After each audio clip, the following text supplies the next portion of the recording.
Hello বন্ধুরা, সবাই কেমন আছো? তো সবাইকে গুড মর্নিং জানিয়ে আজকে ব্লগটা স্টার্ট করছি। আজকে সকালেই বেরিয়ে পড়েছিলাম বাবানকে স্কুলে ছাড়তে যাওয়ার জন্য। এখন যেহেতু স্কুলে যাওয়া হয় না সময়ের অভাবে, বাড়ির নানা কাজে ব্যস্ত থাকি, তাই আজকে যেহেতু একটু চাপ কমই ছিল, তাই ভাবলাম একবার বাবানের সাথে স্কুলে যাই। তো বাবানকে স্কুলে ছেড়ে দিলাম, তারপর দুজনে এবার যাব বাজারে। তো সেই মতো দুজনে চলে এলাম বাজারে। মাছের বাজার হয়েই ঢুকেছিলাম। দেখো ইলিশ মাছগুলো কত সুন্দর, দেখেই মনে হচ্ছে নিয়ে যাই, কিন্তু আমার বর যেহেতু ইলিশ মাছ খায় না, তাই আর ইলিশ মাছটা নেওয়ার ইচ্ছে খুব একটা আমারও ছিল না। আর একটা জিনিস, আজকে মাছ নেব না ভেবেছিলাম, যেহেতু আজকে একটা নেমন্তন্ন বাড়ি যাওয়ার আছে, বাড়িতে রান্না করব না, তাই ভেবেছিলাম আজকে মাছটা নেব না, আগের দিনের জন্য কিছু সবজি নেব। তো তারপর আমার বর আবার এসে বলল যে একটু ইলিশ মাছ নিয়ে নিই, মাছটা খুব ভালো আছে।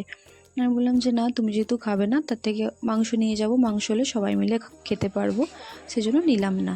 তো তারপর একটু সবজি নিয়ে নিলাম, আর এখানে এসে বাবানের জন্য একটুখানি মাছের ডিম নিলাম, আর আমার বরের পছন্দ কুচো চিংড়ি একটুখানি নিয়ে নিলাম। তারপর ফলের দোকানে এসে বাবানের জন্য একটুখানি ফল কিনে নিলাম, কিনে বাইরে চলে এলাম। আর আজকে আমার যেহেতু বাড়ির খাবার খেতে ইচ্ছে করছিল না সকালে, তাই ভাবলাম টিফিনের জন্য একটুখানি কিছু নিয়ে যাই। বর বলল খাবে না, তাই আমি আমার আর বাবানের দুজনের জন্য পরোটা নিয়ে নিলাম। আর মেদিনীপুরের জজকোটের এই দোকানটা কে কে চেনো একটু জানিও কমেন্ট করে। এই দোকানের খাবার কার কেমন লাগে? আমার মোটামুটি ভালোই লাগে। এই দোকানটা কিন্তু খুব পপুলার, মোটামুটি কম বেশি সবসময়ই দোকানে ভিড় লেগে থাকে। তারপর কেনাকাটা করে চলে এলাম বাড়ির উদ্দেশ্যে, রওনা দিলাম। তো দেখো, আগের ভিডিওতেও দেখেছো আমাদের ওই বাঁশের সাঁকোটা, এখন কিন্তু অবস্থা ভীষণ খারাপ, আর কদিনের মধ্যেই হয়তো ব্রিজটা থাকবে না। দেখো বর্ষায় জল জমে আছে পুরো রাস্তাতে, কি অবস্থা। এটা পুকুর, দেখে মনে হচ্ছে পুকুর, পুকুর না নদী কেউ দেখলে বুঝতেই পারবে না। দেখো পানাতে পুরো ভরে আছে, আর ওই দূরের দিকে দেখো একটুখানি জল দেখা যাচ্ছে। নদীর এই পাশের সাঁকোর এই পাশটা দেখো পুরো পরিষ্কার, আর এই পাশে সব পানাগুলো আটকে আছে।